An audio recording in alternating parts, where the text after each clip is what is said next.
The damp cardboard box vibrated on the wooden counter, emitting a rough, guttural hiss that no stray domestic animal could ever produce. The rhythmic shuffling of wet boots ceased instantly. Every customer in the quiet rural shop stopped moving and turned their heads toward the source of the disturbance. The soaked teenager who had carried the heavy package inside looked completely pale, stepping slowly backward toward the aisles with his palms raised defensively. He had stumbled upon a mystery hidden out near the edge of the deep timberline, a volatile situation far beyond his understanding.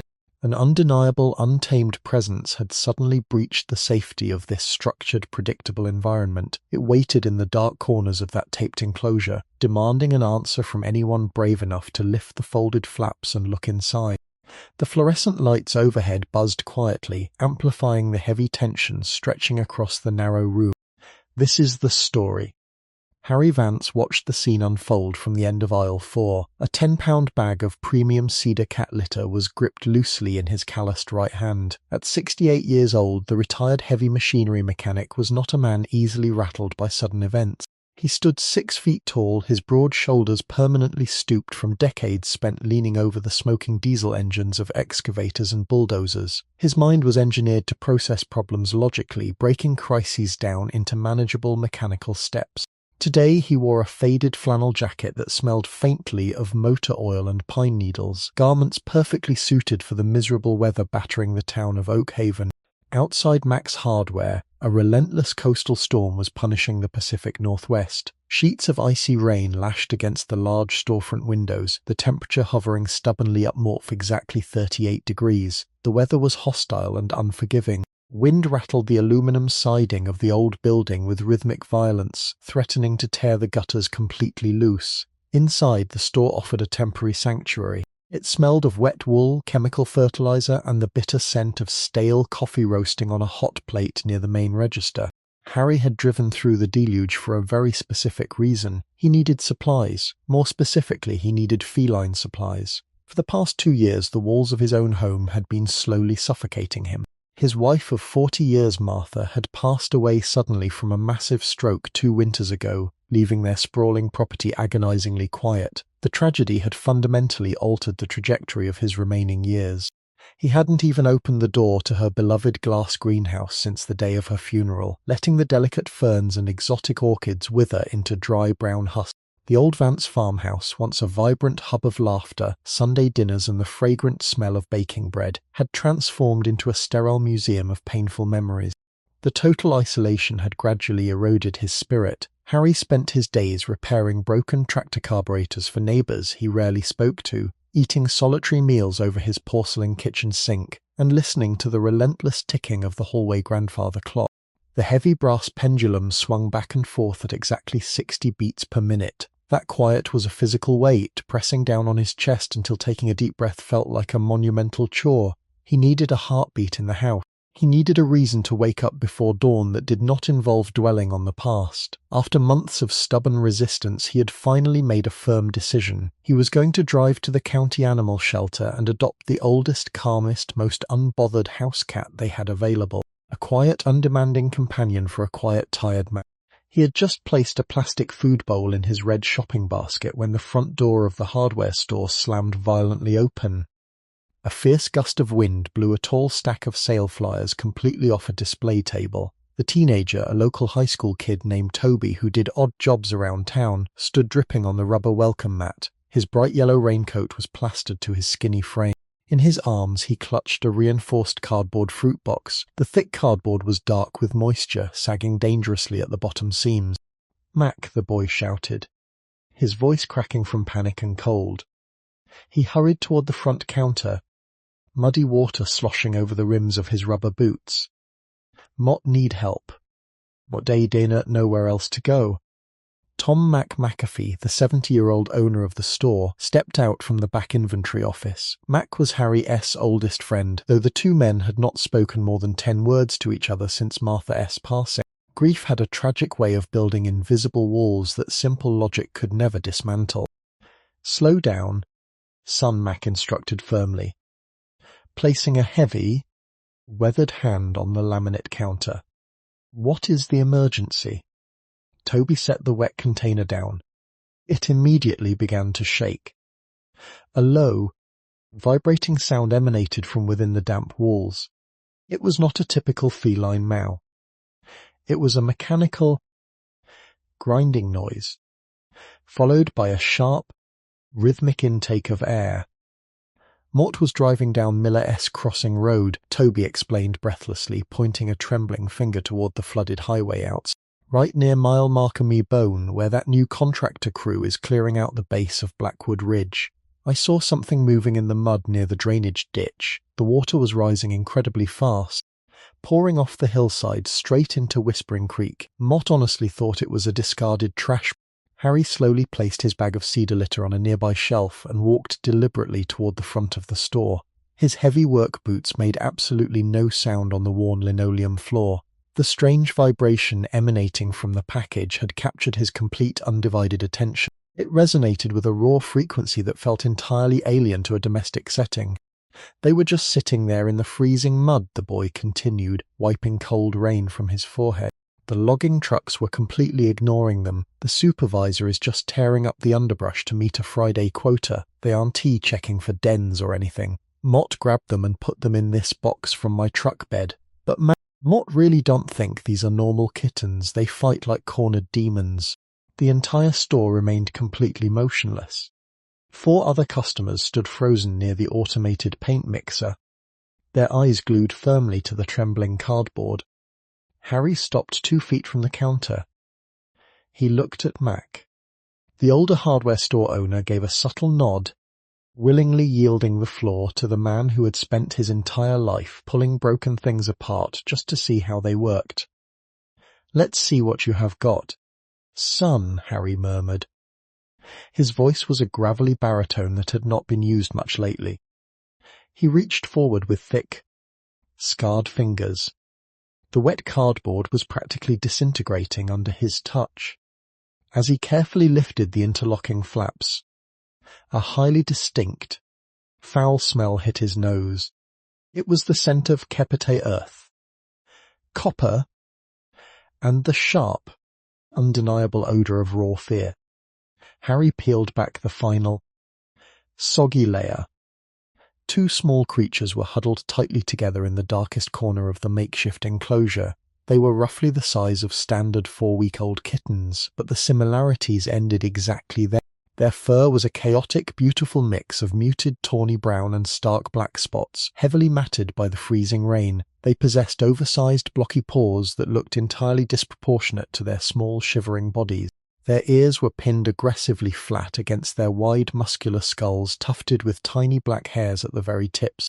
The larger of the 2, a male with a distinctively notched left ear from some early unknown scrape, stepped defensively in front of his sibling. He planted his oversized paws, arched his spine, opened his mouth, and unleashed a hiss that revealed a set of needle-sharp teeth. The sound was incredibly large for such a diminutive frame. Behind him cowered a female, shivering violently against the cardboard. She bore an unusually dark, prominent spot on her right shoulder blade. Harry didn't move. He stared intently into the box, his analytical mind rapidly processing the visual data. He noted the thick bone structure of their forelegs. He observed the abbreviated, stubby tails curled tightly against their hindquarters. He felt the intense, aggressive, unyielding stare of the small male.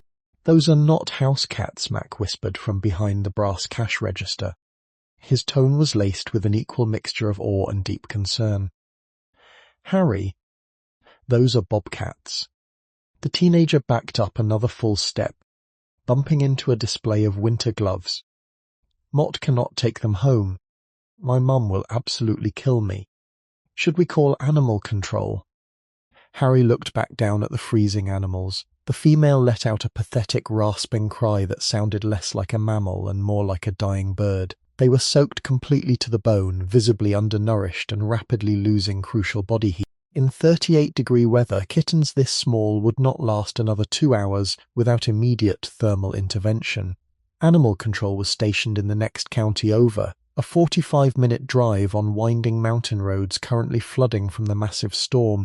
The rational, highly logical part of Harry S. brain warned him to step away immediately. These were wild native predators. They belonged to the unforgiving forest, to the harsh ecosystem of Blackwood Ridge. Raising them was not only dangerous but entirely outside his established area of expertise.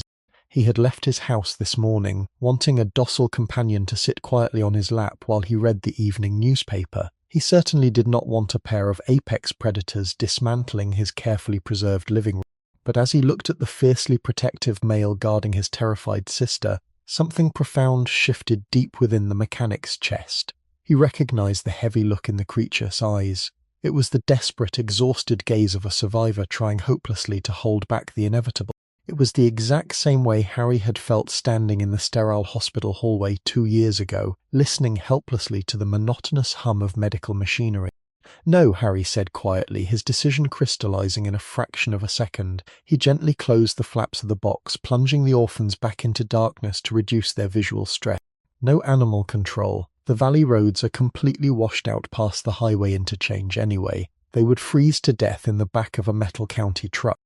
Mac frowned, leaning heavily over the counter. "Harry, you cannot be serious. You live completely alone out there. You have absolutely no idea how to handle a wildcat, let alone 2 of them. They belong in a professional sanctuary." "Mott will figure it out," Harry replied stubbornly. He pulled a crisp $20 bill from his leather wallet and tossed it onto the register. "Ring up the cedar litter and grab me 3 thick moving blankets from aisle 7. Mott need them right now." The hardware store owner hesitated, then shook his head in quiet resignation. He knew better than to argue with Harry Vance once the man had firmly set his jaw.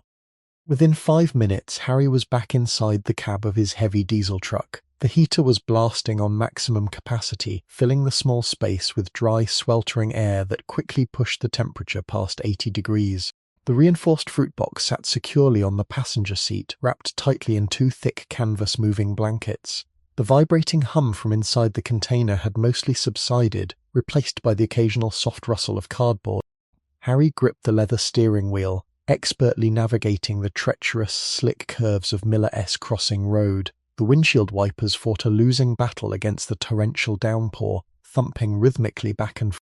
He drove slowly past the entrance to Whispering Creek, noting the muddy brown water cresting dangerously over the rocky banks. The logging equipment at the base of the ridge sat entirely abandoned in the thick mud, giant yellow machines resting silently in the deluge.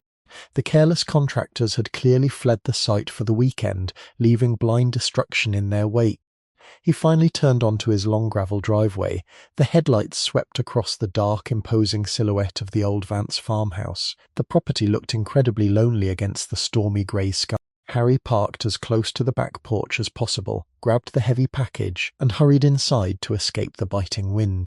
He set the wrapped box down on the center island of his kitchen. The house was freezing cold. The regional power grid had flickered out during his drive, leaving the large rooms cloaked in heavy, oppressive shadows. Harry quickly retrieved and ignited a battery-powered camping lantern, casting a sharp white circle of light across the smooth granite countertop. He peeled back the heavy canvas blankets. He opened the damp cardboard flaps once more, preparing to transfer the shivering animals into a warmer, safer space near the wood stove. He looked inside the enclosure, and his heart skipped a beat. The box was completely empty.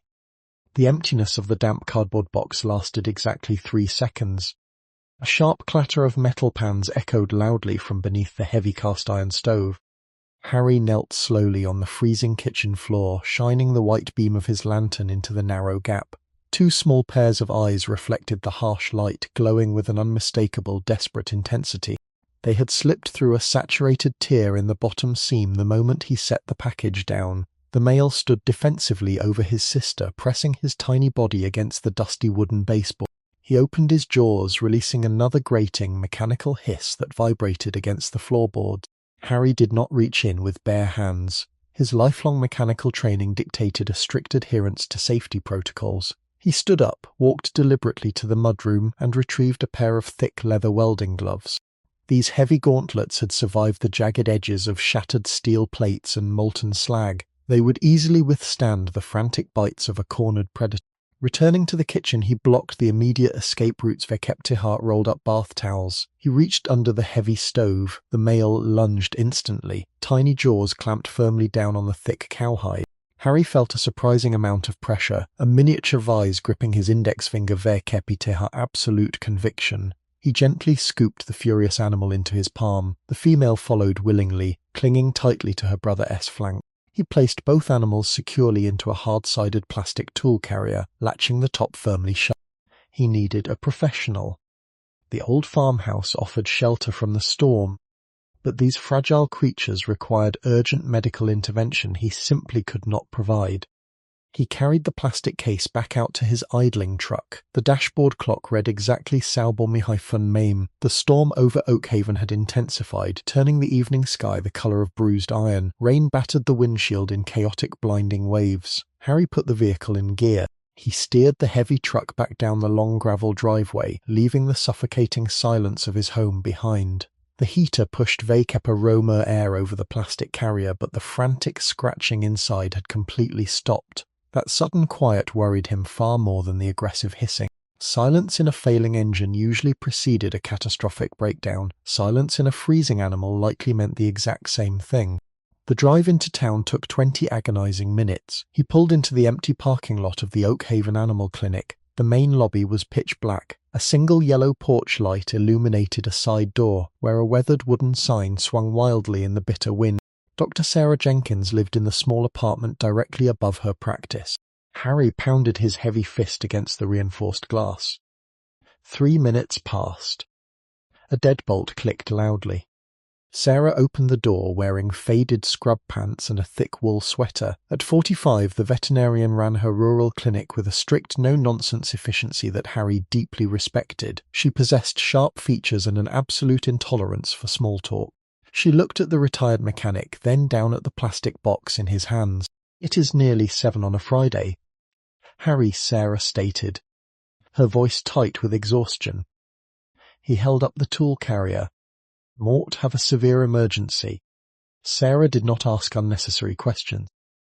She stepped aside, gesturing toward the main treatment area. The clinic smelled fiercely of bleach, rubbing alcohol, and damp dog hair. Fluorescent tubes flickered to life overhead, casting a sterile blue hue across a stainless steel examination table. The room was a sanctuary of logic and science. Harry placed the carrier on the cold metal surface. He unlatched the top and stepped back, willingly yielding the floor to the expert. Sarah pulled on a pair of blue nitrile gloves. She peeked inside the dark plastic container. For a fraction of a second, her professional composure completely cracked. Her hands froze halfway to the opening. She looked up at the broad-shouldered man, her brow furrowed in severe confusion. "Where on earth did you find these?" Sarah asked, keeping her voice incredibly low. "A kid found them in the mud," Harry answered simply. "Out by the logging site on Miller's Crossing Road." The veterinarian did not waste another moment. She reached inside and carefully extracted the female. The tiny bobcat was entirely limp, her body completely exhausted from the prolonged exposure to the freezing rain. Sarah laid her gently on a heated medical pad. She quickly retrieved the male, placing him beside his sister. The male with the notched ear weakly lifted his heavy head, letting out a pitiful, raspy breath, but he lacked the energy to fight the giant hands holding him. Sarah moved with practiced, mechanical precision. She grabbed a digital thermometer and a pediatric stethoscope. "Body temperature is 96.4 degrees, Sarah announced, reading the small digital display. She jotted the number onto a hanging paper chart. "That is critical hypothermia for any feline. Normal resting baseline should be over 100. Their internal systems are shutting down." She pressed the cold bell of the stethoscope against the male's small chest. Her sharp eyes tracked a large clock on the opposite wall. "Heart rate is 110 beats per minute," she continued, her tone strictly clinical. "Far too slow for their current stress level. They are crashing." Harry watched her work, his large hands shoved deep into his flannel pockets. The rhythmic beep of a heart monitor in the adjacent surgical suite mirrored the tense ticking of his grandfather clock at home. He hated feeling useless. When a massive diesel generator failed, he could strip the block, find the cracked piston, and rebuild the entire assembly. Here he could only observe as a fragile biological machine struggled to maintain baseline combustion. Sarah placed the mail on a digital scale. The red numbers flashed rapidly before settling. 2.4 pounds, she noted. She checked the female. 2.1 pounds. She began a rapid, thorough physical assessment. She palpated their small abdomens, checked their hydration levels by gently pulling the skin between their shoulder blades, and examined their gums. The tissue inside their mouths was pale and terribly tacky.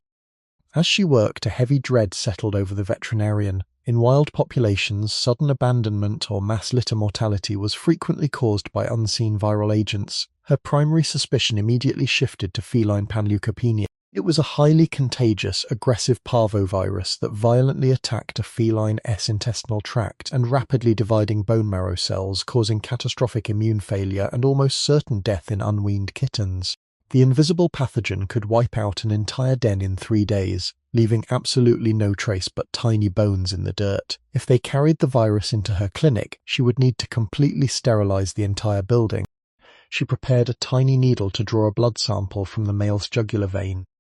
The delicate procedure required absolute stillness. The male did not struggle at all. He simply stared at the bright ceiling lights, his chest rising in shallow, erratic hitches.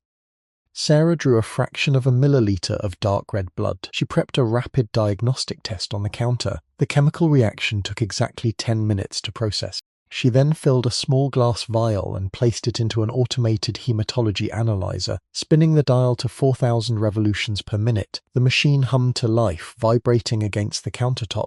During the wait, she cleaned the thick, freezing mud from their coats using warm saline and rough cotton gauze. As the grime washed away, their distinct physical markings became beautifully visible. The dark spot on the female's shoulder stood out starkly against her tawny fur. The clean-healed notch on the male's ear looked incredibly deliberate under the bright lights. The 10-minute timer chimed sharply. Sarah walked over to the diagnostic tray. She stared down at the small plastic rectangle. She blinked slowly, leaning closer to verify the visual results. She picked up the test, held it directly under the intense examination lamp, and cross-referenced the blue control line. She stopped breathing for a second. Physiologically impossible. "What is it?" Harry asked, noting the sudden rigidity in her posture. Sarah set the plastic test back down on the counter. She turned to face him, stripping off her blue gloves with a loud snap. The diagnostic panel was completely negative for the virus, but that was not what had paralyzed her logical progression. She grabbed a magnifying loupe and leaned heavily over the steel table, examining the male's paw pads. She checked the female's miniature claws. She ran her fingers firmly down their small spines, feeling the dense musculature hidden beneath their wet fur. "Look at this," Sarah instructed. Harry stepped up to the edge of the metal table. He looked down at the tiny, resting male. "Mort just pulled these animals from freezing mud," she explained, pointing a silver pen at the oversized paws. "They were allegedly found near a remote logging site. But look at the keratin sheaths on their claws. Look at the pads of their feet." Harry squinted against the glare. The rough, black leather of their foot pads was perfectly smooth and entirely unbroken. Wild bobcats navigating the abrasive forest floor of Blackwood Ridge have calloused, heavily scarred pads by week 3, Sarah continued, her voice gaining a sharp edge of frustration. "They collect ticks, ear mites, and intestinal parasites. It is a harsh, brutal ecosystem." She checked the blood work readout that had just printed from the humming hematology machine. "Their white blood cell count is entirely normal. They have absolutely no parasite load," Sarah stated, reading the long slip of thermal paper. "Blood glucose is hovering at 45 milligrams per deciliter. They are running on fumes right now, but their bone density and muscle mass indicate a high-caloric, perfectly balanced diet up until roughly 48 hours ago." The veterinarian leaned against the counter, crossing her arms tightly over her chest. The clinical data completely contradicted the environmental narrative. These were wild predators, yet their physiological condition painted an entirely different picture. They were practically pristine. Meaning what? Harry prompted. Meaning these wild cats were born in captivity. Harry, Sarah replied grimly.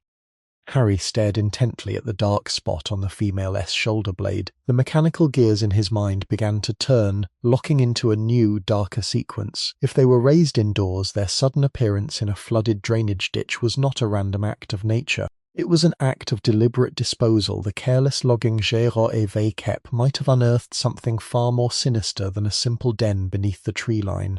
The storm outside slammed another heavy gust of wind against the clinic windows. The thick glass rattled violently in its aluminum frame. Harry looked back at the small male. The tiny bobcat with the notched ear was watching him. The creature was exhausted, trembling, and entirely dependent on the artificial warmth of the electric pad, but the raw intensity in its gaze had not diminished.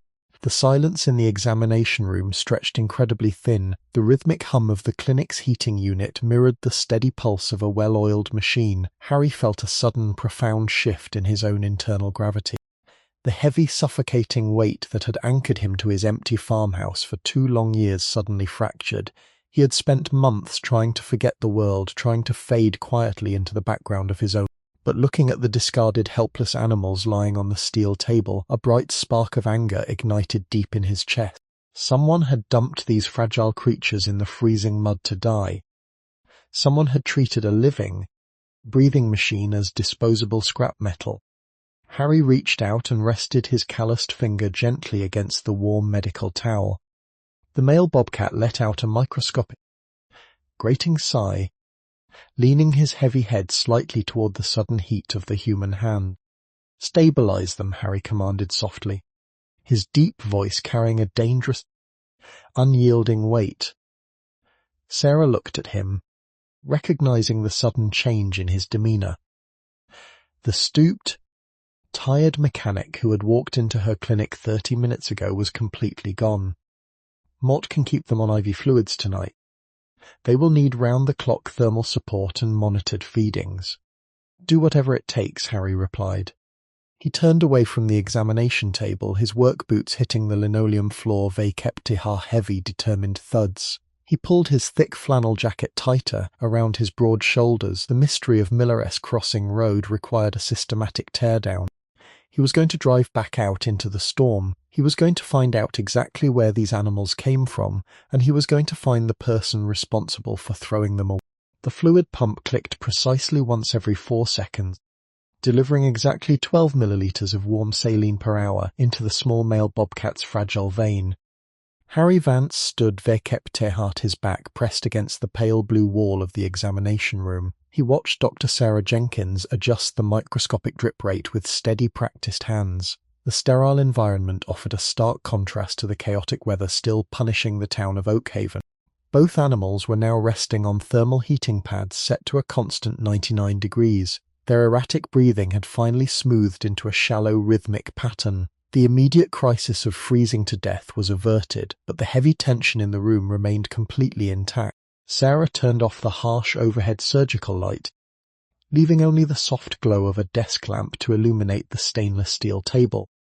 She picked up a thick cotton swab and a brown plastic bottle of surgical alcohol. "Mort need to clean the female's shoulder," the veterinarian murmured quietly, keeping her voice low to avoid startling the sleeping creatures.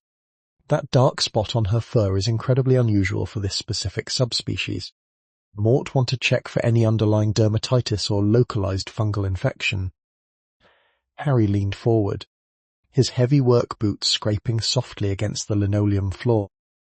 He watched intently. Sarah uncapped the bottle. A sharp, astringent chemical smell immediately overpowered the lingering scent of wet dog hair in the clinic. She saturated the cotton swab and gently rubbed it against the prominent dark patch on the sleeping female S right shoulder blade. The reaction was instantaneous. The dark black colour did not do it to clean away. It dissolved. A thick, inky liquid bled heavily into the white cotton fibres. Sarah froze, staring at the stained swab in her latex-gloved hand. She grabbed a clean square of medical gauze and wiped the area firmly. The remaining dark pigment smeared across the tawny fur, revealing a patch of completely bare, shaved skin underneath. "That is not a natural coat pattern," Sarah whispered, her tone dropping into a hard register. "Someone deliberately dyed this fur." She reached for a small, handheld medical flashlight. She clicked the button, shining a concentrated beam of brilliant white light directly onto the exposed skin. Harry stepped closer to the table. He looked down at the newly revealed patch of pale skin. There, stamped clearly into the biological tissue, was a perfectly symmetrical, dark blue sequence of numbers and letters. It was a tattoo. The lines were sharp, incredibly small, and entirely professional. 0, 4, dash. K, Harry read aloud, reading the tiny characters. He immediately looked over at the male bobcat resting in the adjacent plastic carrier. The mechanic's analytical mind rapidly connected the physical data points. He pointed a scarred index finger at the male's damaged ear. "The notch," Harry stated flatly. "That missing piece on his left ear." Sarah leaned over the carrier, directing her flashlight at the jagged edge of the sleeping male's cartilage. The skin around the missing triangular wedge was thickened with white scar tissue, indicating an old healed wound. It was not the random chaotic tear of a predator attack or a thorny bramble scrape. "It is a completely symmetrical rip," the veterinarian confirmed, her voice thick with disgust. "Someone ripped a heavy metal agricultural tracking tay ago straight out of his ear. They probably tried to scrub the tattoo off the female too, realized the ink was permanent, and covered it with a cheap industrial pigment to hide the identification." A cold, heavy anger settled deep in Harry's chest. These animals were not wild strays caught in a flooded ditch by accident. They were catalogued inventory. They had serial numbers. They were pieces of a larger, highly illegal biological machine operating in the shadows of his own county. "Keep them safe, Sarah," Harry instructed. He turned away from the examination table without another word. "Where are you going?" she asked. The heavy glass door of the clinic clicked firmly shut behind him. The digital dashboard clock in his diesel truck read exactly Bon de Bay a Mur. The violent coastal storm had finally broken, leaving behind a thick, suffocating fog that blanketed the rural valley. The temperature hovered at a miserable 41 degrees. Harry drove north out of Oakhaven, his headlights cutting a weak yellow tunnel through the dense mist. The heavy mud tires hummed against the wet asphalt of Miller S. Crossing Road. He did not drive fast. He treated the road exactly like a complex diagnostic schematic, scanning the dark shoulders for any anomaly. He was looking for the exact point of failure. At mile marker Mui Bone, he slowed the heavy vehicle to a crawl. The base of Blackwood Ridge loomed invisibly in the dark fog to his left. The air smelled strongly of crushed pine needles, exposed wet earth, and the sharp tang of raw diesel fuel spilled from heavy machinery. He pulled onto the soft gravel shoulder near the rushing waters of Whispering Creek, shifted the truck into park, and killed the engine. Absolute silence settled over the cab. Harry grabbed a heavy aluminum flashlight from the passenger seat. He zipped his thick flannel jacket all the way to his chin, opened his door, and stepped down into 4 inches of freezing mud. The logging site was an absolute disaster area. The careless contractor had essentially bulldozed a jagged, ugly scar straight through the fragile lower timberline. Massive yellow excavators and feller bunchers sat idle in the muck, looking like dead mechanical dinosaurs abandoned in a swamp. Deep, water-filled tire ruts crisscrossed the clearing, creating a treacherous maze of soft clay and sharp rock. Harry walked slowly toward the drainage ditch where the teenager had discovered the damp cardboard box. He kept his flashlight beam pointed directly at the ground, sweeping the heavy light in deliberate overlapping arcs. He ignored the massive machines. He looked for the tiny, overlooked detail. A mechanic knew that a catastrophic failure was rarely caused by a broken boulder. It was almost always a sheared cotter pin, a stripped bolt, or a microscopic crack in a fuel line. He reached the edge of the swollen creek. The muddy brown water was rushing violently over the rocky banks, carrying broken branches and torn roots downstream. He knelt in the mud, ignoring the freezing water seeping straight through the knees of his denim jeans. He found the rectangular impression in the clay. It was the exact dimension of the reinforced fruit box Toby had carried into Mac's Hardware. Harry expanded his visual grid. He moved 2 feet to the left, shining the beam into a thick cluster of crushed blackberry brambles. Nothing. He moved 2 feet to the right, scanning the base of a massive, uprooted Douglas fir tree. The white light caught a flash of unnatural olive green. He stood up and waded through the thick, clinging mud.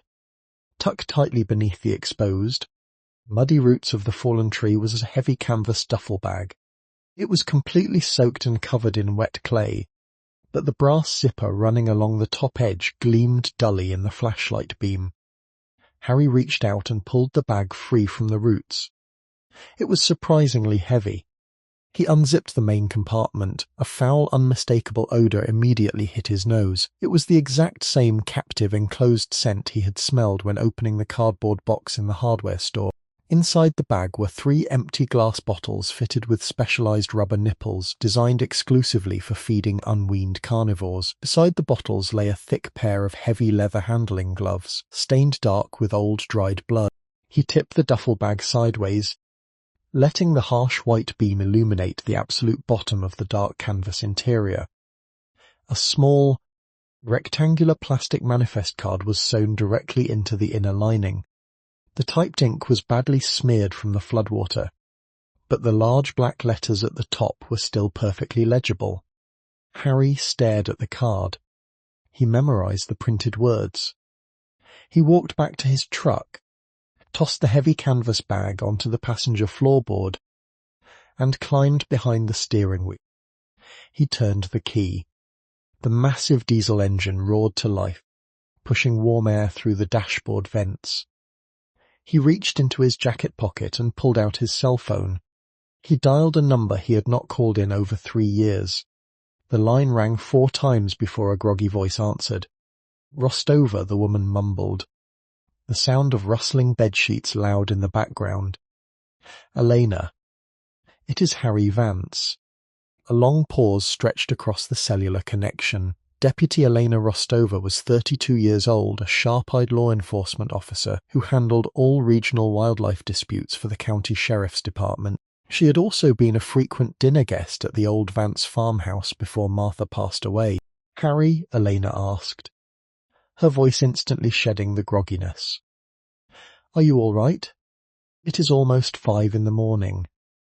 Mottom fine, he replied, his voice maintaining a steady, flat cadence.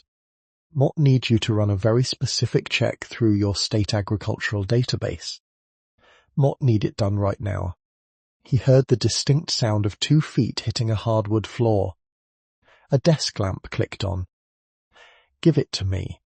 It is an inventory tattoo, Harry instructed, staring out the wet windshield at the dark. Imposing tree line, located on the right shoulder of a female feline. The sequence is 0, 4, dash, K. Keyboard keys clattered loudly over the phone speaker. Harry, what exactly am I looking at here? Elena asked. Her tone shifted from friendly concern to strictly professional curiosity. That format is standard domestic microchip registry. That is a Breeder S physical inventory code. You only use those for bulk, high-value captive stock. Just run the numbers. Elena. More typing followed. The digital silence felt incredibly heavy. Okay. Mottom in the State Exotic Registry, the deputy reported. Entering the sequence now. Give the server a second.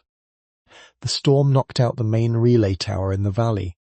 Harry waited. He watched a single drop of dirty water slide slowly down the glass of his side window. He thought about the exhausted male bobcat resting on the stainless steel table, fighting to breathe with a torn ear and a broken spirit. He thought about the deliberate, calculated cruelty required to dump 2 infants in a freezing ditch to drown. "Mort have a hit," Elena announced sharply.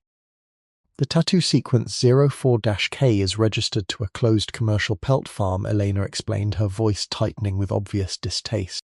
"The facility officially surrendered its breeding license 6 years ago due to massive animal welfare violations. They were legally required to sterilize or surrender all remaining stock. 2 counties over, up in the Northern Highlands."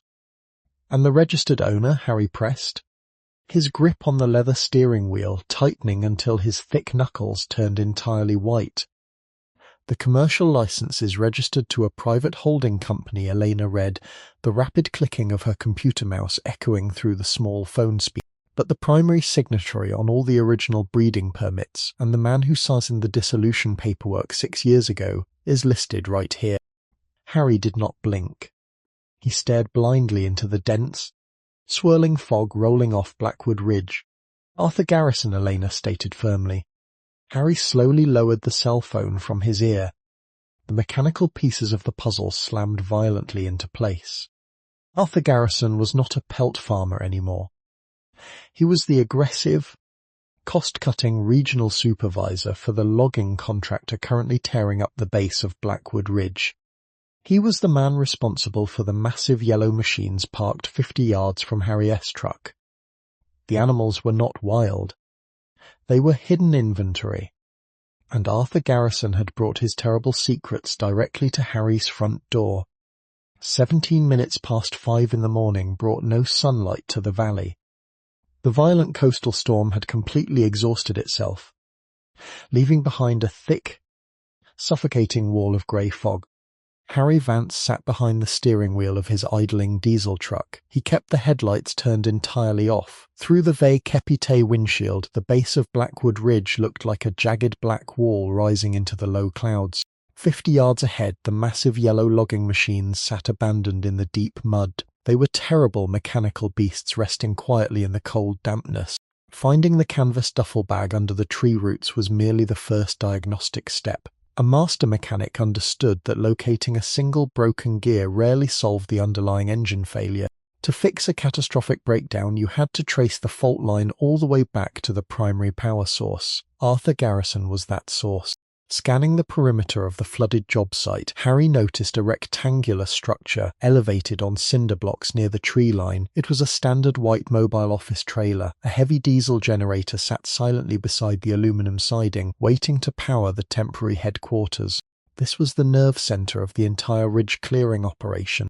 Rainwater dripped steadily from the brim of his canvas hat as he opened the truck door. He stepped down into the freezing muck. He did not bother with a flashlight yet. His eyes had fully adjusted to the heavy gloom. Walking deliberately across the rutted clearing, he avoided the deep, water-filled tire tracks left by the heavy feller bunchers. The air smelled of wet sawdust, raw earth, and the sharp, chemical sting of hydraulic fluid leaking from a poorly maintained excavator. 4 wooden steps led up to the trailer's single door. Harry climbed them slowly. He tested the metal handle. It was locked tight. A heavy steel hasp had been bolted to the frame, secured by a solid brass master lock. Bypassing a standard 5-pin tumbler was an elementary task for a man who had spent 40 years rebuilding complex internal combustion engines. Harry reached into his deep jacket pocket and retrieved a small leather pouch. He unrolled it, selecting 2 thin strips of hardened tension steel. He knelt in front of the door. Inserting the rigid tension wrench into the bottom of the keyway, he applied a microscopic amount of rotational pressure with his left thumb. He slid a slender rake pick into the top gap. He closed his eyes, relying entirely on the highly calibrated tactile feedback in his scarred fingertips. He felt the first brass pin bind against the shear line. He lifted it gently. It clicked into place. The second pin followed. The mechanics of the lock were simple, predictable, and entirely vulnerable to a patient hand. 40 seconds later, the internal cylinder rotated smoothly. The heavy brass shackle popped open with a dull metallic snap. Harry removed the lock, slid the steel hasp aside, and pushed the door inward. Inside the mobile office, the temperature was a miserable 40 degrees. The air was incredibly stale. It carried the heavy, sour odor of cheap cigars, stale black coffee, and damp paper. Harry closed the door securely behind him, sealing himself inside the antagonist's private domain. He pulled his aluminum flashlight from his pocket and clicked it on, keeping the beam pointed directly at the linoleum floor. The interior space was a monument to careless greed. Muddy boot prints tracked heavily across the floorboards. The main desk was buried under chaotic stacks of rolled topographic blueprints, fast food wrappers, and half-empty styrofoam cups. Arthur Garrison existed in this room as a heavy, oppressive ghost. The man clearly operated with an aggressive, reckless momentum, leaving a trail of physical debris in his wake. Harry began a systematic search of the immediate area. He checked a grey metal filing cabinet near the window. The top 3 drawers contained standard logging permits, payroll sheets for the heavy equipment operators, and fuel consumption logs. The numbers were completely mundane. They detailed the daily grind of clearing Blackwood Ridge. Moving to the main desk, he carefully shifted a stack of damp blueprints. Beneath the paper lay a heavy glass ashtray overflowing vacapitéhat crushed cigar butts. Beside the ashtray rested a large, locked metal cash box. This container was different. It was bolted directly into the cheap composite wood of the desk. Harry did not bother picking this secondary lock. He retrieved a heavy flathead screwdriver from his back pocket, wedged the steel tip deep under the overlapping metal lip of the box, and leaned his entire body weight onto the handle. The cheap aluminum casing groaned loudly. The internal locking latch sheared completely off with a sharp. He lifted the bent lid. There was no cash inside the box. Instead, Harry found a thick, black leather-bound ledger. It was pristine, completely free of the mud and coffee stains that coated every other surface in the trailer. Opening the heavy cover, he shined his flashlight onto the first crisp page. The handwritten entries were incredibly detailed. They spanned 4 years. The columns were separated by dates, numerical codes, weights in grams, and massive dollar amounts. Harry turned 3 pages, scanning the neat rows of black ink. His heavy index finger stopped near the bottom of a page dated 4 days ago. The entry read, "Transport Talmimort arriving. Origin Northern Highlands Facility." Directly below that line, the real horror of Arthur Garrison's operation was spelled out in clinical, unapologetic detail. This was not a defunct pelt farm. The commercial dissolution Elena had found in the state database was nothing but a convenient legal fiction. Garrison had simply moved the entire breeding operation underground, utilizing his massive logging contracts to secure remote, unmonitored land across the state. The timber company provided the perfect camouflage. Heavy trucks moving in and out of restricted forest zones raised absolutely no suspicion. Harry continued reading the microscopic script. Breeding female Bamibar deceased during transit. Stress cardiomyopathy. His stomach tightened. He moved his finger to the very next line. Byproduct lot Combon female. Marked. Lot Bon J Mal. Tagged. Status neonates unstable. Require manual thermal caloric support. Labor intensive. Resolution discard. The clinical detachment of the final word hit the mechanic with physical force. Discard. Garrison had looked at 2 terrified, freezing infants whose mother had just died in a metal shipping crate, weighed the financial cost of purchasing specialized formula against his immediate logging schedule, and simply decided to throw them away. He had ripped the metal agricultural tag out of the male S ear to prevent any tracing. He had painted over the female S identifying tattoo. Then he had ordered a subordinate to drop a damp cardboard box into a flooded drainage ditch. Discard, Harry whispered into the cold air. He flipped to the next page in the black ledger. This section outlined future projections. It listed exotic animal auctions in Nevada, private buyers in Texas, and a sprawling network of illegal wildlife distributors willing to pay tens of thousands of dollars for pristine, captive-bred apex predators. But the most alarming detail was located on the inside of the back cover.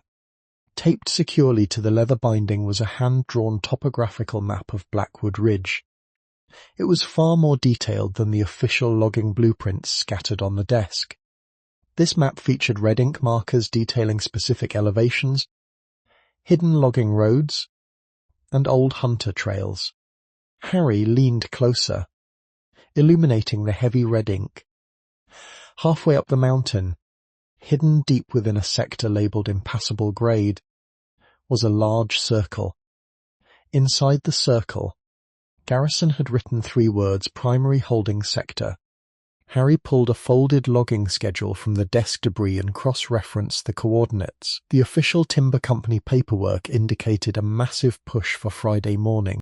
The feller bunchers and bulldozer crews were scheduled to clear a 2-mile path straight through that exact elevation to make room for a new logging road. A yellow sticky note was attached to the corner of the map. The handwriting matched the black ledger. Sector-borne blast and clear scheduled for Muy Bonzer comfort hours Friday. Relocate remaining inventory to secondary transport trailers before Muy Hai Kung. No delays. Harry checked his heavy steel wristwatch. The luminescent green hands glowed brightly in the dark trailer. It was Namdane Bon Mitame Mer. On Friday morning, the gravity of the situation shifted fundamentally. Mischief and Rascal were not an isolated incident. They were merely the overflow of a massive active holding facility located less than 3 miles up the mountain. And that facility was scheduled to be hastily evacuated, or worse, completely bulldozed by 2 o'clock this afternoon. If Garrison was willing to drown 2 infants to save a few hours of labour, he would not hesitate to destroy the remaining animals if the relocation process proved too complicated or risked exposing his shadow network to the aggressive logging crew arriving later today. Harry carefully closed the black ledger. He placed it inside his deep jacket pocket. This was physical evidence. It was the absolute proof Deputy Rostova would need to secure a federal warrant and dismantle the holding company completely. But a warrant required a judge. A judge required a courthouse. The county courthouse did not open until 9 o'clock, and the valley roads were currently washed out by the storm. The legal system was an incredibly slow, methodical machine. Arthur Garrison's bulldozers were fast, brutal, and completely unregulated. Leaving the trailer, Harry clicked off his flashlight. The fog outside had thickened, reducing visibility to less than 30 feet. The damp air immediately bit through his flannel shirt, but he hardly noticed the cold. The mechanical gears in his mind were spinning their kepite at absolute clarity. He stood on the wooden steps, looking up toward the invisible peak of Blackwood Ridge. The professional boundaries he had maintained his entire life were rapidly dissolving. He was a retired mechanic. His jurisdiction ended at the edge of his gravel driveway. Climbing a treacherous, unstable mountain to confront an illegal wildlife smuggling operation was an incredibly dangerous miscalculation for a 68-year-old man with a bad back and no specialized training. Yet, as he stared into the dense fog, he saw the exhausted, unyielding stare of the tiny male bobcat resting on the stainless steel examination table. He remembered the fierce, protective instinct of an animal that weighed less than 3 pounds, fighting a hopeless battle against a massive, terrifying world. Harry descended the wooden stairs. He did not walk back toward his parked truck. Instead, he moved methodically toward the rear of the logging encampment. Following a set of deep, heavy tire tracks that veered sharply away from the main clearing, he needed to see exactly how Garrison was moving the animals up the mountain. The tracks led behind a massive wall of freshly cut, stacked timber. Hidden completely from the main road was a dark green, 20-foot steel shipping container. It sat directly on the mud, lacking any foundational support. A heavy diesel transport truck was backed right up to the heavy iron doors. Harry approached the container. The rear doors were secured by a thick steel bar, but the lock had been carelessly left unclasped. Garrison-esque crew was clearly rushing. Pulling the heavy iron handle, Harry swung the right door open. The interior of the shipping container was an absolute nightmare of logistical cruelty. The smell of ammonia, decaying raw meat, and pure panic was physically staggering. The long metal box was lined with dozens of small stacked wire cages. Most of them were completely empty, their doors hanging open. But the floor of the container told the true story of the transport. Discarded medical syringes lay scattered among clumps of shedding fur. Several empty bags of heavy commercial cement were stacked near the back wall, clearly intended to conceal the true nature of the cargo if the truck was stopped by highway way stations. On a small metal folding table near the entrance, Harry found the final piece of the dark puzzle. It was a heavy, reinforced leather capture pole, commonly used by animal control officers to subdue aggressive dogs. The steel cable at the end of the pole was severely frayed and deeply stained vete-hat dark. Dried blood. Beside the pole lay a pair of thick industrial bolt cutters. Garrison was not just breeding these animals. He was violently breaking them down for transport. The holding facility up on the ridge was not a sanctuary. It was a prison camp waiting to be liquidated. Harry stepped backward, his boots sinking heavily into the soft mud. He pulled the heavy iron door shut, sealing the terrible smell back inside the steel box. The timeline was absolute. Garrison-S heavy machine operators would arrive at the lower camp within the next 90 minutes to start their diesel engines. The push up the mountain would begin shortly after. By noon, the hidden holding sector would be completely erased from the map, buried under tons of blasted rock and uprooted trees. Harry turned his back on the green container. He walked purposefully across the flooded clearing toward his idling Ford truck. The time for gathering clues was completely over. The investigation had reached its absolute limit. He climbed into the warm cab, shifting the heavy transmission directly into gear. 6:15 in the morning brought a heavy, saturated grey light to the town of Oakhaven. The violent storm had fully retreated into the Pacific Ocean, leaving behind a dense, suffocating fog that clung tightly to the wet asphalt. Harry Vance parked his heavy diesel truck under the solitary yellow porch light of the Oakhaven Animal Clinic. He killed the engine, plunging the cab into complete stillness. He sat motionless for a full minute, listening to the metallic ticking of the cooling exhaust pipe. His thick hands rested heavily on the steering wheel. The black leather ledger sat on the passenger seat, resting right beside the muddy canvas duffel bag he had pulled from the flooded roots near Whispering Creek. The physical weight of those two objects felt entirely disproportionate to their actual size. They contained a staggering amount of calculated cruelty, neatly documented in columns of black ink. He gathered the items, stepped down into the freezing morning air, and walked toward the side door. Sarah Jenkins had not slept. She stood behind the stainless steel examination table, wearing the exact same faded scrub pants and thick wool sweater. A half-empty mug of black coffee rested near a digital microscope. When the heavy glass door clicked shut behind Harry, she looked up, her sharp features drawn tight vete-hat professional exhaustion. "They are stable," Sarah reported quietly, preempting his first question. She pointed toward two small, transparent oxygen incubators resting on the back counter. Mort had to transition them into isolated thermal units. Their core temperatures are holding at 99 degrees, but their heart rates are still completely erratic. "Did you find an engine to look at?" Harry walked directly to the primary examination table. He placed the damp canvas duffel bag on the metal surface. He set the stolen black ledger right next to it. "Mott found a catastrophic system failure," Harry stated, his voice a low, gravelly rumble.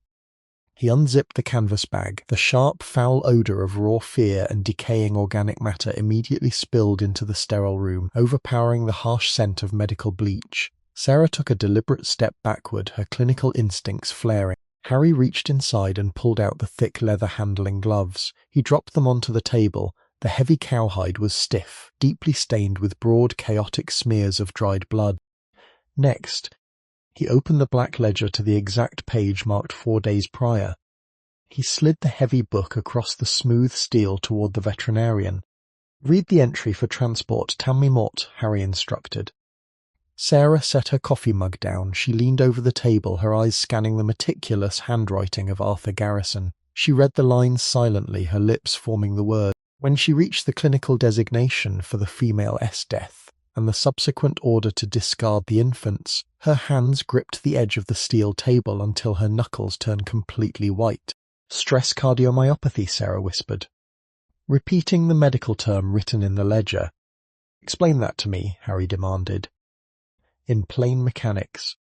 The veterinarian looked up from the page, her expression hardening into absolute disgust. "It is a condition known professionally as capture myopathy. It happens when a wild animal is subjected to profound, inescapable terror. The physiological stress is so extreme that their muscles literally begin to break down and flood their bloodstream with toxic levels of lactic acid. It destroys their internal organs in minutes. Their heart muscle essentially shreds itself from the inside out. Harry looked at the blood-stained leather gloves resting near the book. The mechanical gears in his mind aligned the terrible data points. "She did not just die of stress in a dark box," Harry said flatly. He pointed a calloused finger at the heavy gloves. "Look at the spatter pattern on that leather. Look at the deep puncture marks near the heavy reinforced cuffs. That is not the blood of a passive animal having a heart attack. That is the biological residue of an incredibly violent physical struggle."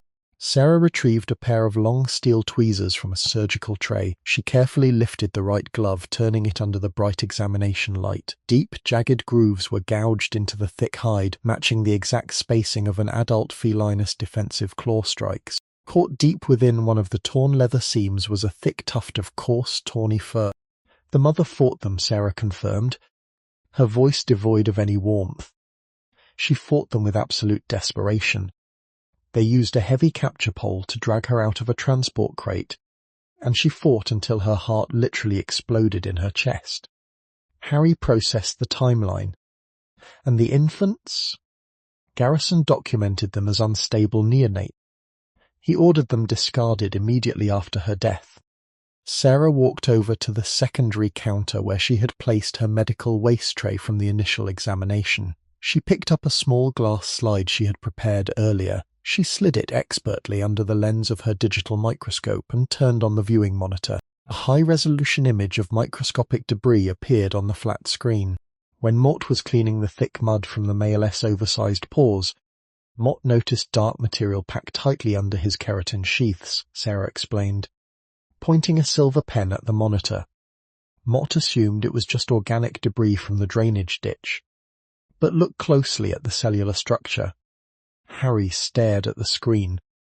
The magnified image showed several thick, broken hair follicles completely coated in a dark, rusted brown substance. "That is adult bobcat hair," Sarah stated grimly. "And that brown substance is dried adult blood. The DNA would match the fur stuck in those handling gloves." The final, heaviest piece of the terrible puzzle slammed into place with devastating clarity. The revelation hit the retired mechanic with the physical force of a swinging steel beam. These two fragile creatures had not been orphaned by a random act of nature. They had not simply been abandoned by a callous breeder looking to cut financial corners. They were present in the metal shipping container when Arthur Garrison's men opened the heavy iron doors. They had witnessed the violent, brutal execution of them. Harry looked across the room at the small, transparent oxygen incubator. The male bobcat with the notched ear was resting on a folded white towel. "He tried to pull her back," Harry murmured, the words feeling heavy and jagged in his throat. "What?" Sarah asked. "The notch in his left ear," Harry continued, walking slowly toward the humming incubator. "You said someone ripped the agricultural tag out. They didn't just casually remove it to hide the identification. The mother was fighting the capture pole. The men grabbed the infants to separate them. This tiny 2-pound animal clamped his jaws onto his mother's fur to hold on, and one of those men violently yanked him backward by his tagged ear, tearing the cartilage completely in half. The absolute silence in the clinic was broken only by the rhythmic hissing of the oxygen concentrator. The sterile sanctuary of the medical room felt entirely inadequate against the sheer magnitude of the trauma those small animals had endured. They had been born into a prison, watched their primary source of safety be destroyed by armoured strangers, and were subsequently thrown into a freezing ditch to drown in the mud. Harry pressed his large, scarred hand against the clear acrylic wall of the incubator. Inside the small chamber, the male bobcat stirred. The tiny predator opened his eyes, blinking against the harsh fluorescent lights of the clinic. He did not look at the giant human hand resting inches from his face. He ignored the warm air circulating around his battered body. Instead, the animal struggled to his feet. His small, heavily padded paws trembled violently on the soft white towel. He dragged his tiny intravenous line across the fabric, moving with agonizing slowness toward the back wall of the plastic enclosure. Harry watched intently. He noticed a distinct shift in the creature's posture. The bobcat pressed his flat nose against the transparent acrylic. He oriented his body entirely away from the humans, facing the small frosted glass window at the rear of the clinic. The animal opened his jaws and released that strange mechanical vibration. It was the exact same grinding, guttural noise he had made inside the cardboard box at Mac S Hardware, but stripped of the immediate chaos of the storm. Harry heard the sound differently. It was not a hiss of defensive aggression. It lacked the sharp, explosive burst of air designed to frighten off a larger predator. This sound was rhythmic, sustained, and incredibly deep for such a small lung capacity. It pulsed with a precise, vibrating frequency, rising and falling in a deliberate cadence. "He is doing it again," Sarah noted, stepping up beside Harry. "He is burning vital calories he desperately needs to conserve." "He is not threatening us," Harry observed quietly. He leaned closer to the acrylic box, studying the exact angle of the animal's head. The bobcat's tufted ears were swiveled completely forward, locked onto a distant point far beyond the walls of the clinic. The creature was practically vibrating with intense, focused energy, pushing his small weight against the unyielding plastic barrier. Harry raised his left arm. He checked the heavy steel dive watch strapped to his wrist. The watch featured a calibrated magnetic compass built directly into the outer bezel. He leveled his forearm and checked the bright red needle. The frosted glass window at the back of the clinic faced exactly due north. North was the precise heading of Miller S. Crossing Road. North was the exact location of Blackwood Ridge. Harry pulled the folded topographic map from his jacket pocket. He smoothed the wrinkled paper over the stainless steel counter. He traced his finger from the town of Oakhaven, up the winding highway, past the flooded logging camp, and straight into the red circle labelled Primary Holding Sector. The mechanical vibration inside the incubator continued. A desperate, localized beacon broadcasting into the void. The realization washed over Harry, cold and unmistakable. The exhausted, traumatized animal was not just trying to survive the morning. He was actively trying to communicate a specific, desperate reality. The Cub Canoeve kept exactly where the metal transport containers had come from. He knew the smell of the mountain, the specific elevation of the hidden camp, and the sheer number of wire cages packed tightly inside those dark steel boxes. The male bobcat was calling back to the ridge. He was trying to signal the others. "There are more of them," Harry stated, his voice dropping to a harsh whisper. He stared at the hand-drawn red circle on the map. Garrison S. Ledger noted secondary transport trailers. The mother was just one casualty of a massive relocation effort. There is an entire colony of these animals trapped in wire cages up on that mountain right now. He checked his watch again. The digital display read Saudin Bormihai Aim.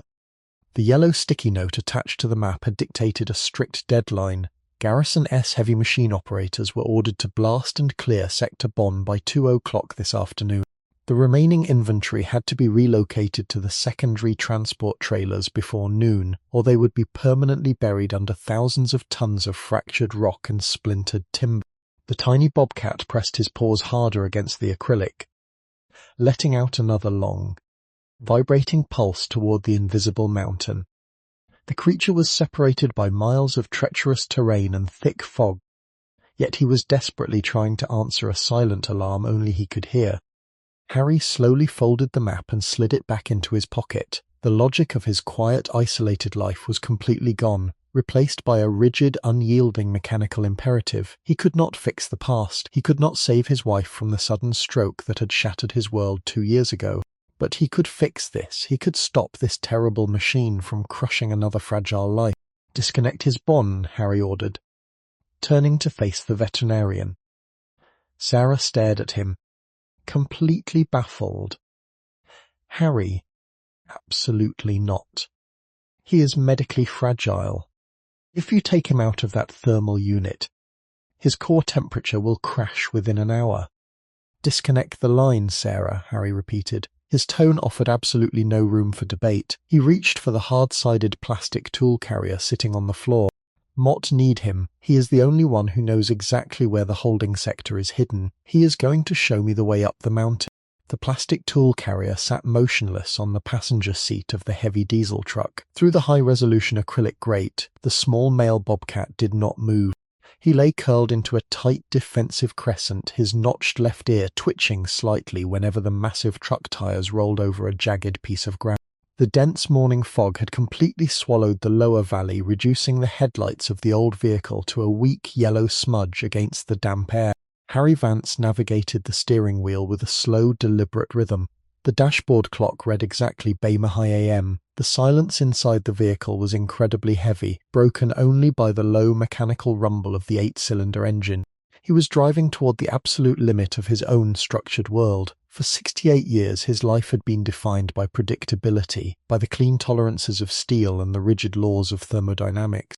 If a machine was broken, you applied the correct torque, replaced the fractured gear, and restored the original function. You did not wander blindly into a dense forest looking for a hidden crime. Yet here he was, acting completely outside his lifelong operational parameters. He looked down at the black leather ledger resting against the gearshift. The clinical documentation of Arthur Garrison-esque cruelty was a physical weight in the cab. But it was not the ledger that was driving Harry up the treacherous mountain. It was the reflection he had seen when looking into the transparent oxygen incubator at the clinic. He had seen a small broken machine that had watched its entire world be violently disassembled in a fraction of a second. Harry looked at his Ove-kept no-calloused hands gripping the leather steering wheel. The thick skin across his knuckles was permanently stained Vekep-Tehat dark industrial grease, scars from a lifetime of labour. But the deepest fractures inside him were entirely invisible. The day Martha passed away 2 winters ago had not been a quiet, peaceful departure. The stroke had hit her in the middle of a Tuesday afternoon, right while she was working in her beloved glass greenhouse. Harry had been 3 miles away, buried deep inside the engine bay of a commercial excavator at a construction site. By the time his cell phone finally rang, by the time he raced his heavy truck down Miller-S Crossing Road, the damage was completely absolute.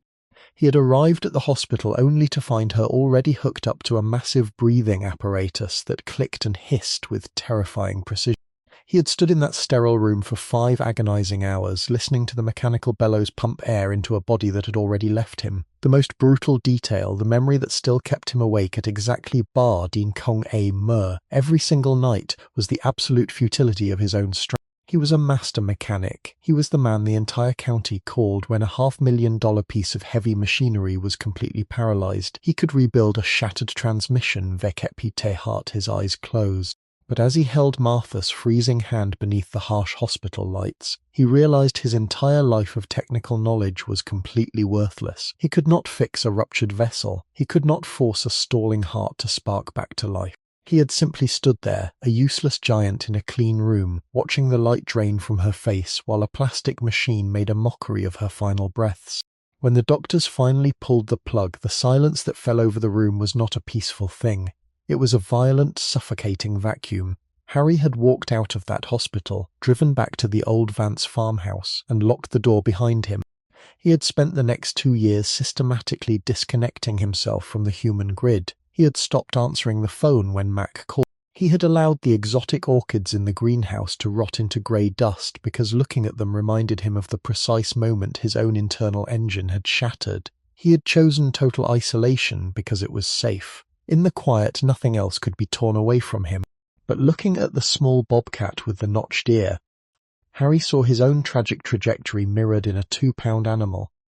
The creature had not chosen this fight. He had been born into a dark steel cage, stripped of his mother by brutal men with leather handling gloves, and thrown into a flooded ditch to drown. Yet, despite the profound trauma, despite the critical hypothermia that had nearly stopped his Te-Noi heart, the animal had refused to simply fade away. He had stood up on his trembling, oversized paws inside the incubator. He had pressed his flat nose against the plastic wall facing due north toward the danger, and he had broadcasted his rhythmic mechanical distress call into the void. The cub was not hiding in the shadows of his grief. He was actively trying to fight back against the massive, uncaring machine that had crushed his family. Harry felt a sudden, hot surge of adrenaline break through the cold numbness that had anchored him for 2 long years. The heavy weight on his chest did not vanish, but it shifted, hardening into a sharp, focused edge of pure determination. He had spent 24 months acting like a discarded piece of scrap metal, waiting for the rust to finally claim him. He had allowed the memory of Martha's death to turn him into a ghost. "No more," Harry muttered into the dark cab, his deep voice cracking the heavy silence. The logic was simple now. It was a matter of basic leverage. He could not go back in time and fix the broken blood vessel in Martha's brain. That machine was gone forever. But he could stop Arthur Garrison from running his heavy bulldozers over the remaining animals trapped in Sector Bond. He could destroy the illegal, profitable apparatus the contractor had built in the shadows of Blackwood Ridge. He was 68 years old, his back ached from decades of heavy lifting, and the county sheriff was miles away on a flooded highway, but he still possessed the strength to tear a broken mechanism apart. He looked at the plastic carrier. The male bobcat weakly raised his heavy head, his small tufted ears swiveling forward to track the sound of the human voice. The animal-esque gaze was entirely steady, completely devoid of the domestic submission a house cat might show. It was the unyielding look of a survivor recognizing another survivor in the... "We are going up the mountain," Harry told the animal, his jaw tightening until his old teeth ground together. He reached down and shifted the heavy truck transmission into low gear. The vehicle groaned as it turned off the asphalt of Miller S. Crossing Road, its massive mud tires biting into the steep, unmaintained logging trail that led straight up the eastern face of Blackwood Ridge. The gravel road was a complete mess of washed-out culverts, deep clay ruts, and fallen pine branches left behind by the violent storm. The heavy truck bounced violently, the suspension squeaking under the immense strain, but Harry did not slow down. He maintained a steady, aggressive momentum, pushing the vehicle through the dense, swirling... The decision was entirely crystallized. There was no room left for doubt, no space for the cautious hesitation that had defined his recent years. He was no longer a retired mechanic hiding from his memories. He was an active operator moving toward a specific target. He was going to find the hidden holding pens before the 2:00 blasting schedule, and he was going to ensure that every single animal trapped inside those wire cages was pulled out of the dark. The steep, unmaintained logging trail climbing the eastern face of Blackwood Ridge was an absolute nightmare for any vehicle without heavily modified suspension. The violent storm had washed out significant portions of the gravel base, leaving behind jagged granite rocks and deep trenches of thick, grey clay. The heavy diesel truck bounced violently over the uneven terrain, the chassis groaning under the immense strain. Harry Vance wrestled with the heavy leather steering wheel, his broad shoulders absorbing the brutal impacts. The dense fog severely limited visibility to barely 30 feet. The towering Douglas fir trees lining the road looked like silent, towering spectres emerging from the mist. At Bezer Barmitam Foot AM, he finally reached a wide, relatively flat section of the trail where an old timber loading zone had been abandoned decades ago. He shifted the heavy transmission into park and let the massive engine idle. He could not continue driving blindly up the mountain. He was a mechanic, and a successful operation required the correct tools and precise logistical planning. Finding Sector Bon in a sprawling wilderness required more than just sheer momentum. It required specialized equipment to break through locked gates, cut heavy wire mesh, and potentially disable heavy machinery if Garrison S men were already on site. He reached into his deep jacket pocket and retrieved his cell phone.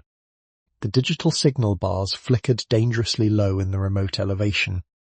He dialed the number for Max Hardware. The line rang 3 times before his old friend answered. "Max," Tom McAfee said, his voice entirely professional. "Mac." "It is Harry."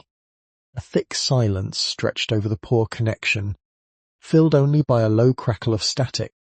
Since Martha S. funeral, the two men had rarely spoken on the phone. "Harry, did those wildcats tear up your kitchen already? Mott told you yesterday you were making a severe mistake taking them home."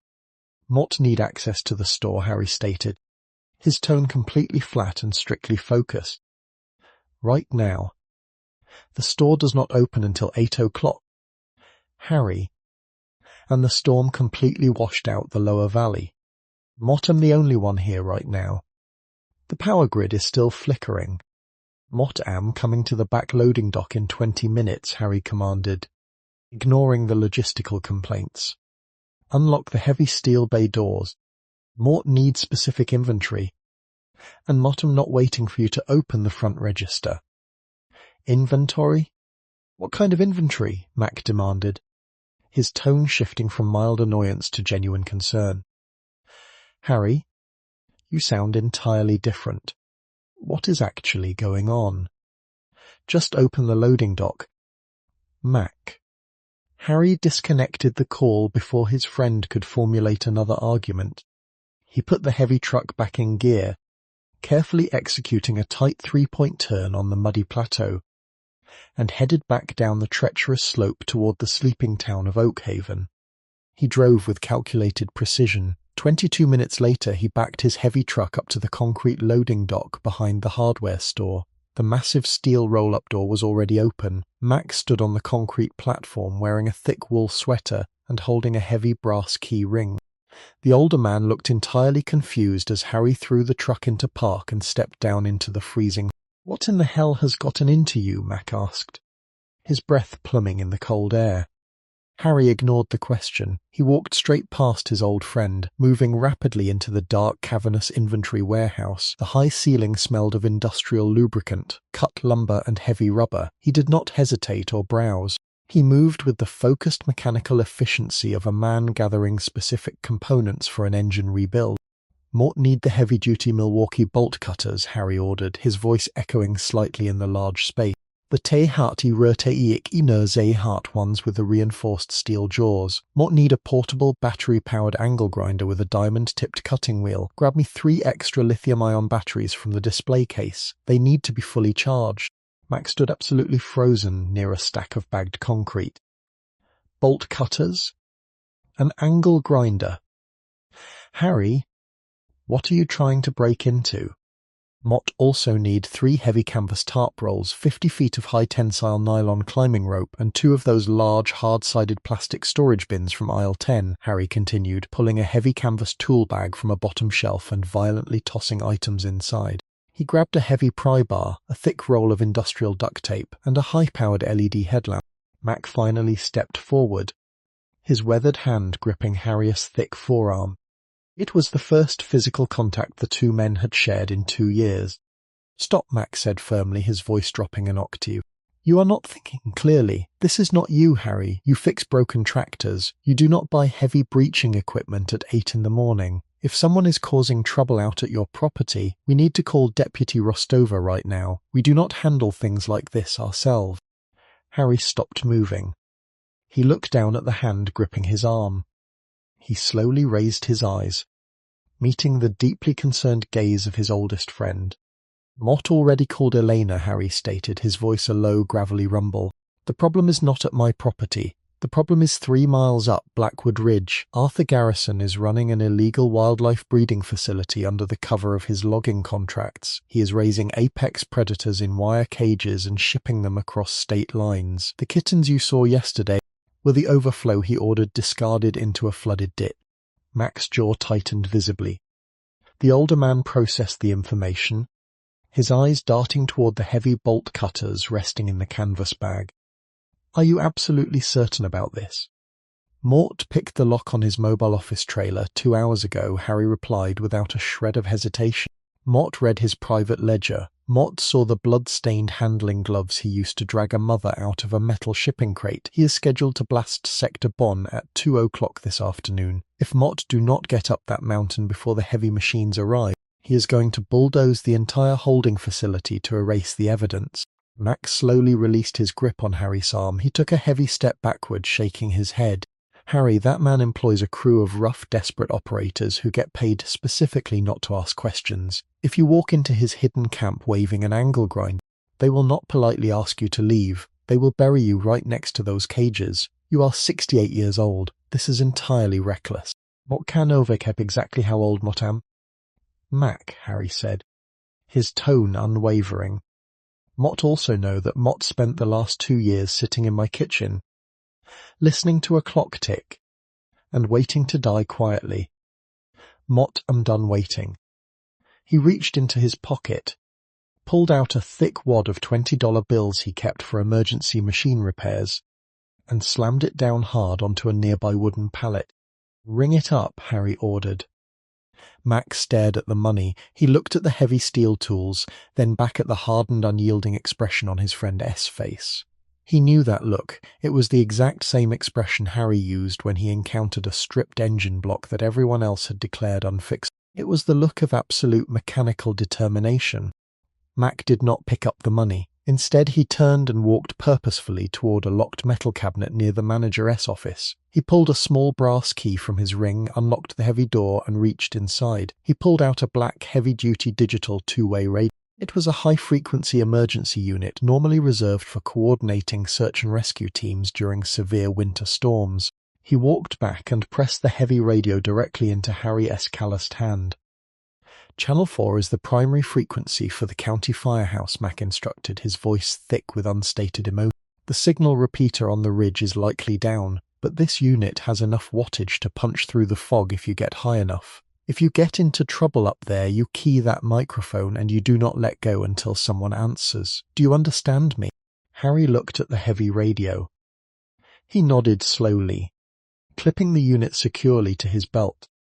Mott understand. And Harry, Mac added, his voice catching slightly. Harry looked up. Harry did not reply. He picked up the heavy canvas bag, grabbed the tehati rurteiti ikti nazehat bolt cutters, and carried the heavy equipment out into the freezing morning air. He loaded everything into the bed of the diesel truck, securing the hard-sided plastic bins tightly with heavy ratchet straps. He climbed back into the driver's seat. He looked over at the passenger side. The plastic tool carrier sat securely on the seat. The male bobcat with the notched ear was fully awake now. The animal was sitting upright, his small paws tucked tightly beneath his chest. His large, tufted ears swiveled slightly forward. He was watching the human with an intense, unblinking focus. Harry reached over and unlatched the top of the plastic carrier. He did not attempt to touch the animal. He simply opened the lid to provide better airflow and a clear line of sight. "All right," Harry said quietly, shifting the heavy transmission into drive. "Let S go find them." The massive diesel engine roared in the quiet alleyway. Harry steered the heavy vehicle away from the safety of the hardware store, the heavy tires crunching aggressively over the wet ground. He drove past the empty storefronts of Oakhaven, past the flashing yellow light at the main intersection, and turned north back onto Miller S. Crossing Road. The fog had thickened considerably since his descent, rolling off Blackwood Ridge in heavy, suffocating waves. The temperature hovered stubbornly at 39 degrees. The heater blasted warm air through the dashboard vents, but the cab felt entirely cold. He was driving away from everything predictable, moving steadily toward a hidden threshold of violent mechanics. He had exactly 5 hours before Arthur Garrison ordered his men to detonate the explosive charges in Sector Bond. The absolute limit of his old life had been permanently crossed, and there was no turning back. The digital clock on the dusty dashboard flashed exactly bon foot AM. Harry Vance wrestled the heavy steering wheel of his Ford truck, forcing the large mud tires over a treacherous, washed-out section of the old logging trail. The steep incline of Blackwood Ridge was heavily scarred by decades of aggressive timber harvest. Deep trenches of thick grey clay threatened to swallow the vehicle entirely. The violent storm had downed several massive pine branches, forcing Harry to constantly stop, exit the warm cab, and manually drag the heavy sodden wood off the narrow path. The physical exertion burned in his 68-year-old shoulders, but he did not allow the pain to break his momentum. He was racing against a strict mechanical timeline. Arthur Garrison's heavy machine operators were scheduled to detonate Sector Bornat Mortfi exactly Heiser Kongfut von Mame. If they followed standard demolition protocols, the initial warning sirens would echo across the mountain by 1 o'clock. The blasting crew would require at least 2 hours of preparation to drill the primary holes and pack the heavy ammonium nitrate charges into the rocky face. Harry checked the passenger seat. The plastic tool carrier remained open. The tiny male bobcat sat perfectly still, his notched ear twitching constantly. The animal's large, dark eyes remained locked onto the dense, swirling fog outside the windshield. He had not made a single sound since leaving the clinic, but his entire posture was rigidly tense, practically vibrating with a silent internal frequency. The cub was acting as a living compass, orienting himself toward the hidden pain on the mountain. At Mimortzer Barmifut AM, the old trail abruptly ended. Harry slammed on the heavy brakes. The truck slid slightly on the wet gravel before coming to a complete violent stop. The headlights illuminated a massive, impassable wall of fractured granite and thick blackberry brambles. The old logging road had been deliberately bulldozed into a dead end, carefully designed to turn away casual hikers or lost hunters. He shifted the vehicle into park and killed the engine. The sudden silence was incredibly heavy, broken only by the sharp ticking of the cooling exhaust pipe and the distant mournful howl of the wind moving through the high timber. The temperature had dropped significantly, hovering around a miserable 35 degrees. Harry pulled the hand-drawn topographic map from his heavy jacket pocket. He smoothed the wrinkled paper over the steering wheel, comparing the red ink lines to his current elevation. The altimeter on his steel dive watch read 4,200 feet. According to Garrison-S meticulous ledger, Sector Bourne was located somewhere within this exact elevation band, hidden completely behind the jagged rock wall blocking his path. He looked at the small animal resting on the passenger seat. "Which way?" Harry asked quietly. The bobcat stood up. He walked carefully to the edge of the open plastic carrier. The animal pressed his lower tay-nose toward the passenger side window, staring intently at a dense, seemingly impenetrable cluster of heavy cedar trees flanking the rocky dead end. The creature let out a tiny, microscopic, mechanical clicking noise deep in his throat. Harry grabbed the heavy canvas tool bag from the floorboard. He secured the battery-powered angle grinder, the 3 extra lithium-ion batteries, the massive bolt cutters, and the thick climbing rope. He clipped the high-frequency emergency radio securely to his heavy leather belt. He stepped out of the truck into the freezing mountain air. The fog was incredibly dense here, reducing visibility to less than 20 feet. The heavy mist clung to his flannel shirt, chilling him instantly. He did not lock the truck doors. He walked directly toward the thick cluster of cedar trees the animal had indicated. Pushing through the dense, wet branches required absolute physical force. The thick needles scratched deeply across his calloused hands. As he broke through the heavy natural barrier, he discovered a narrow concealed footpath winding sharply upward through the jagged rocks. It was barely wide enough for a single person, completely invisible from the main logging trail. Deep, muddy boot prints scarred the soft earth, heading straight up the steep incline. Harry began to climb. The physical toll of the ascent was immediate and brutal. The Hartigerhat altitude thinned the cold air, forcing his lungs to work twice as hard. The heavy canvas bag strapped across his broad shoulders felt like an anvil dragging him backward. He moved with a slow, deliberate rhythm, placing each heavy work beote carefully to avoid slipping on the treacherous wet shale. He ignored the burning ache in his lower back. He focused entirely on the mechanical repetition of the climb. 1 foot, then the other. At mi heiser bormilam foot van mame, a distinct, unnatural sound cut violently through the heavy fog. It was the deep, rhythmic thud of a massive diesel engine coming to life. Harry froze on the narrow path. He leaned heavily against a wet granite boulder, his chest heaving as he gasped for cold air. The sound did not come from below him. It came from directly above. A second engine roared, followed by the sharp, metallic clanking of heavy bulldozer treads gripping solid rock. The blasting crew had arrived early. Arthur Garrison was not waiting for the strict 2:00 deadline. He was rushing the demolition schedule, likely terrified that the severe storm had washed out the primary access roads and stranded his illegal inventory on them. The Heroic Veteran Dogs is a fictional channel created to entertain, educate, and inspire the audience by exploring the deep, loyal bond between veterans and their dogs. All channel content does not represent real individuals, actual events, or documented cases. Any resemblance to real people, animals, or events is entirely coincidental.